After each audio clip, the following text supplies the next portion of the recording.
probably a bit of a lighter topic now, but anyways, I'm not a gamer, so I can't really jump into this from a personal experience, but I watched a small documentary of your work with Assassin's Creed Valhalla, and I think the first question you were asked was like, oh, something like, how did it come about or anything? And your answer was, well, the first thing they made me do was play the game. Mm. Yeah. Yeah, yeah. How did you find the experience of, I don't know if you play many video games, playing a video game and then trying to construct a soundtrack to something that is such a, I guess, huge part of our world now is gaming and that Mm. interaction, but it's such a classical, different world of music that you create. How did you find, using that bond to link the two demographics that are there? It throughout the years I've been offered many opportunities to, or many is perhaps a strong word, but several quite good opportunities to work with the game format. And for me, it was Mm. important to choose whatever project you go into, you have to be sure that you're able to do a good job. Mm. And that's the first premise. And also, then you have artistic integrity and all of those. There's a lot of boxes that need Yeah. to be ticked. And I guess what really sparked my interest in terms of Assassin's Creed was um, um, that how they envisioned my role and Mm. how I envisioned my role in it was pretty similar, and the fact Okay. that they were what they wanted me predominantly to do was to give voice to a part of the tradition that is very often neglected whenever Mm. Nordic cultural history is portrayed in a game or a series, and that is the skaldic tradition, the tradition of the poets and the poetry. So for me, it was really, I could just do what I normally do in a way, Yeah. but in a stricter way, of course. With Yeah. Wardruna, I'm not about creating music from any specific time period. Mm.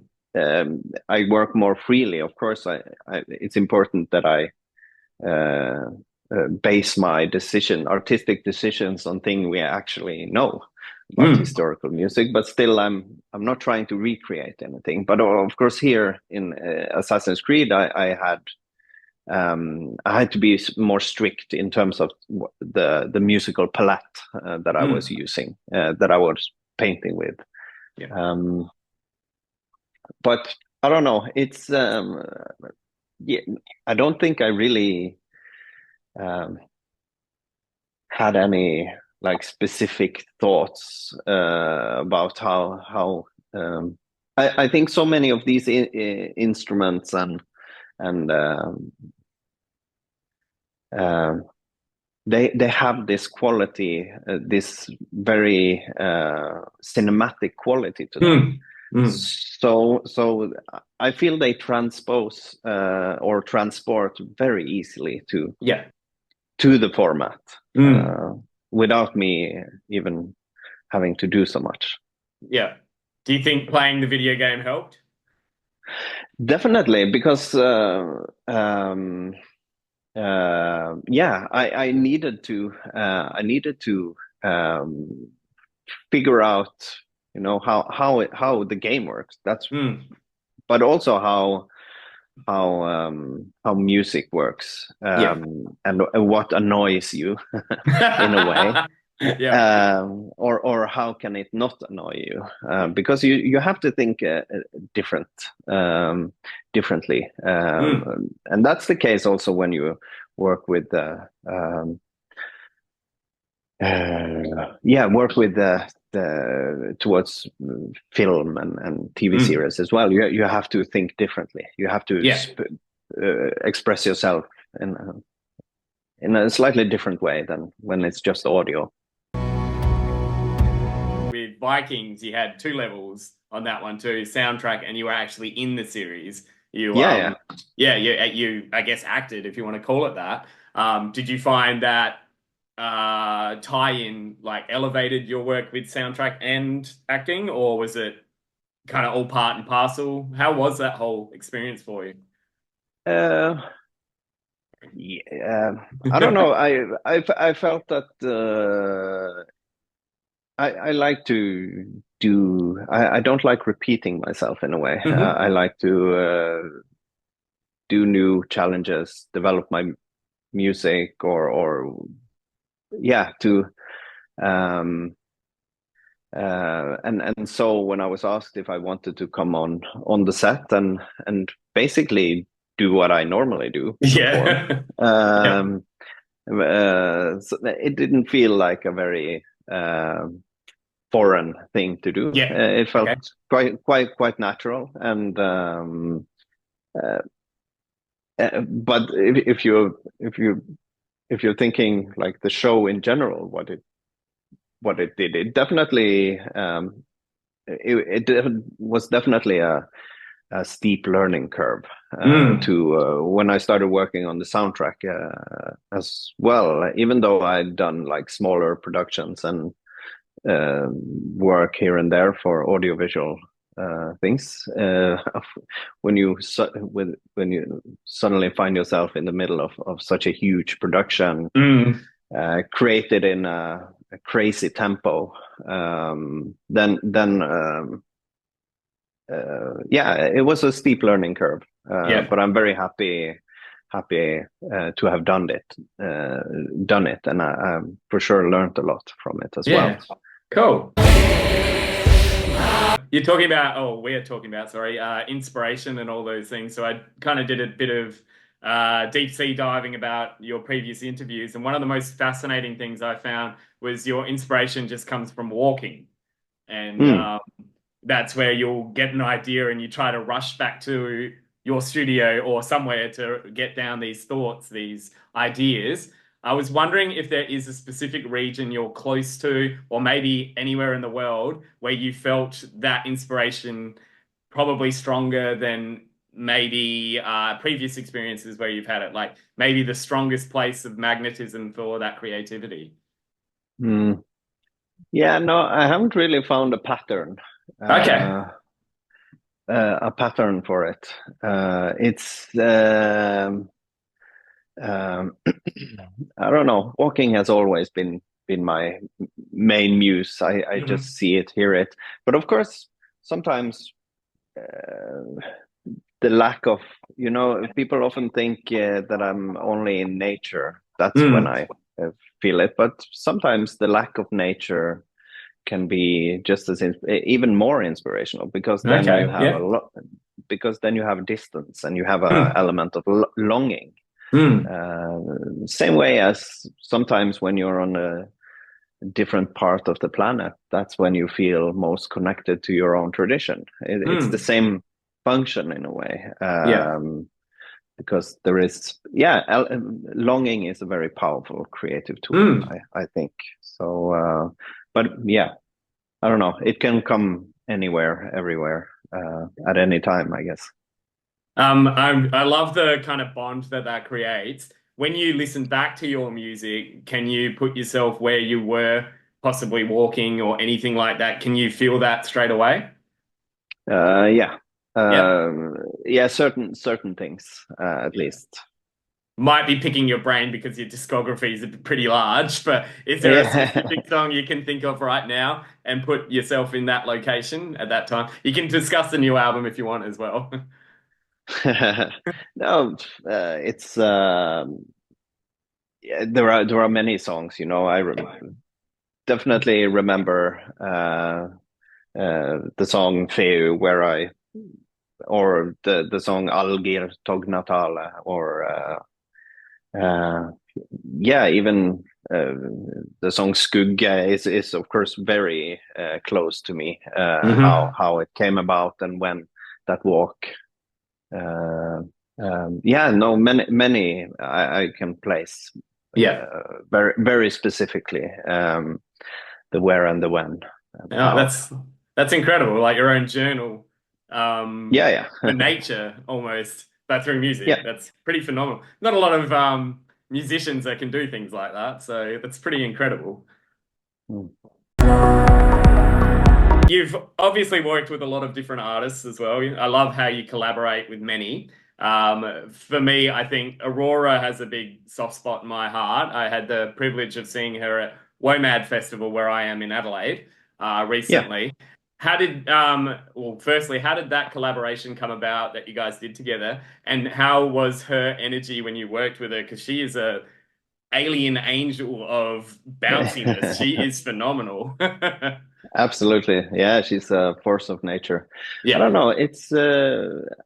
I guess we're fans of each other's music, and both our managements knew about this. So Mhm. when we were set to play at the same festival at some point, I think in 2017, or Yeah. then it was proposed that we collaborated on a song in our Mm. show, Hmm.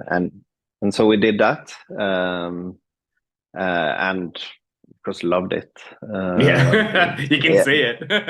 yeah, yeah. No, I think it was a great experience for both parts, and we decided to do it again in Mm. Bergen, which is the recording that a lot of people uh, um, have close to their heart, Mm. of Helvägen. Yeah, no, it was definitely she's for sure one of a kind. Um, Yes. In a beautiful way as well. yeah, yeah, in a beautiful way. Hope our paths will cross again at some point. Yeah. Oh, me too, as a as a fan. Mm. The topic of the she bear kind of broached into your mindset of writing that lyrically, that the approach was going to be different musically, any part of it, to the earlier work you had done, because this was a creature that, is kind of prehistoric, but still very much a part of our earth today. And that's a Mm. very strong element of our nature as we have it. Yeah, no, yeah, it's an album I thought about for many years before I started. It's well, first of all, it follows the same creative concept as all our music from the get Yeah. go. Same method. So that didn't change. But of course, I'm not the same person as I was Yeah. 10, 15 years ago, or whatever, or Yeah. yesterday even. So Yeah. it needs to be. I will never do like the AC/DC and create the same over and over again. Yeah. Yeah. Um, it, it follows. I have to create whatever comes, Hmm. but also conceptually, I felt that this album, the more and more I studied into it, both the bear, but itself, uh, from a scientific point of view, but also the man-bear cultural relations throughout the Yeah. time. It became very evident that it needed to be a contemporary piece. Hmm. The world doesn't need another hoo-ha berserkers are cool kind of uh, Agreed. album or Yeah. whatever. So uh, yeah, I don't know.